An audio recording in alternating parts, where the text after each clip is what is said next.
The idea of fixing the game of Yu-Gi-Oh! Is a evergreen topic, something that pretty much every professional commentator like me wants to weigh in on. And we're talking about everything from how we should handle a ban list to whether or not summon limits should become word of law in every single Yu-Gi-Oh! Game. Some people look at Maxi, the most powerful card in the game, and go, yeah, I think I can fix her. But most of the time, these are just thought experiments, people airing their frustrations about the state of the game to an open audience. But what if I told you there was a TCG that put their money where their mouth is and tried to make Yu-Gi-Oh! But better?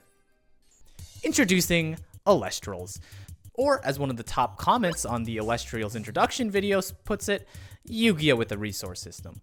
Probably a game that you've heard of from other Yu-Gi tubers, it's pretty much on everybody's timeline.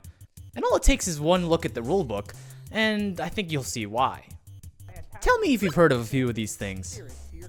Your main deck consists of 40 Elestral and Rune cards, and you can have up to 3 copies of a single card. A turn in a game of Elestrals is broken down into 4 phases.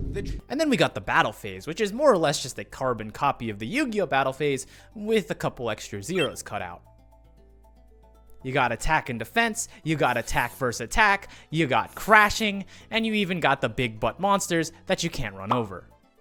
I mean, seriously, stop me if you've heard this one before, but counter runes are unique. They have to be set face down for a turn, but after that you can cast them on either player's turn. It doesn't sound that unique when a third of our Yu-Gi-Oh! Cards do the exact same thing. I don't think you're slick with your once per turn normal casting and your infinite amounts of special casting. Someday they're going to print a card that lets you draw one each time you special cast. Elestrals also lets you fulfill your anime dreams of summoning a monster in defense mode, rather than having to set them face down. And hey, even if you don't like a lot of the modern Yu-Gi-Oh! Changes, they did away with some of those too. Remember when field spells could evict your opponent's field spells? Well, that's how it works in Elestrals with their stadium cards. Elestrals also benefited from the long catalog of Yu-Gi-Oh! Mistakes, like how we, at one point in time, allowed players to draw on their first turn, but we're not doing that in Elestrals. That got cut day one. Now, of course, I'd be remiss to say that Elestrals is just trying to copy Yu-Gi-Oh! Of course, most importantly, they have the resource system. Spirits are Elestral's resource system, and what I really like about Spirits is they really feel like they tried to just take Yu-Gi-Oh's card system and just add some sort of limitation to it. And by that I mean that unlike games like Hearthstone where you have to slowly build up your mana pool, Elestrals give you all your resources right from the get-go, meaning that if you really want to combo off Link style, you can go ahead. And because Elestral's Spirit system doubles up as a resource system and your life total, life replenishing cards, which have almost always been useless in Yu-Gi-Oh!, actually have some value.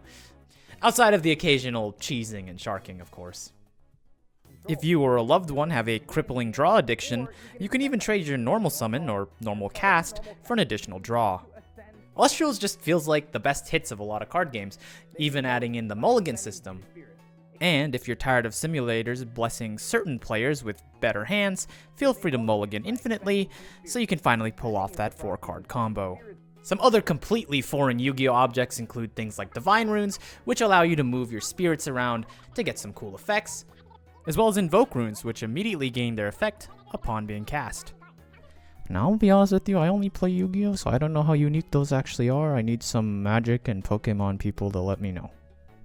And for all the boys and girls out there, as well as the one shackled deep within somewhere, Elestral cards are beautifully designed, with text big enough for a normal human being to read.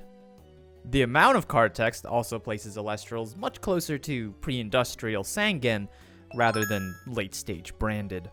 The Elestrals themselves pull a lot of inspiration from the Pokemon franchise, and while I personally like my cardboard PNGs to look a little less Pokemon and a little bit more Genshin Impact, I can still appreciate what they were going for. If you are in any way interested, feel free to visit the Elestrals website. It's just elestrals.com. You can find their shop, how to play, events, everything. They also have a YouTube channel, which is how I learned the game. I can't sit there and read rule books. I've done it for too long. Traumatized, honestly. If you're seeing this part of the video, this is a post-edit. I took the video down because I fear God and the FTC, and I wanted to disclose that I recently did receive an influencer box from them. And even though they didn't ask me to say anything, and I can literally sit here and say that Elestrals is just doo-doo, and why even play the game when Yu-Gi-Oh! Exists, I should probably do my due diligence and say that. And hey, with everybody hating on the new ban list, maybe it's time to give Elestrals a go. I mean, seriously, it's just GOAT format with a little bit of resource management. What's the worst that can happen? Which allow you to disenchant, and for special effects, I've never played the other card games, so I don't know how unique that is.